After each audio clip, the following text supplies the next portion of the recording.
Rajkot મનપાએ KKV bridge નીચે તૈયાર કર્યો ગેમ ઝોન। સરકારની સૂચના મુજબ બ્રિજ નીચે ગેમ ઝોન તૈયાર કરાયો।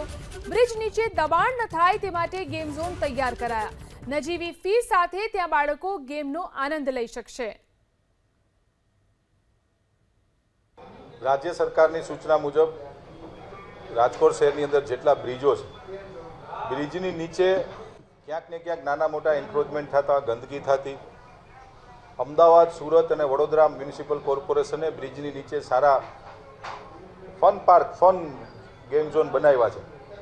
તો રાજકોટ શહેરના વિદ્યાર્થીઓ માટે, બાળકો માટે રાજકોટ મહાનગરપાલિકાએ આત્મીય કોલેજના શ્રીરામ બ્રિજની નીચે એક સરસ ગેમ ઝોન બનાવ્યો છે।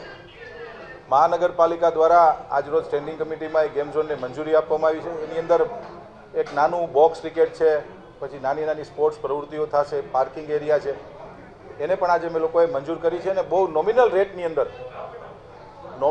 રેટની અંદર રાજકોટના બાળકો, રાજકોટના યંગસ્ટરો આ ગેમ ઝોનનો ઉપયોગ કરી શકે એનો અમારો આ પ્રયાસ છે।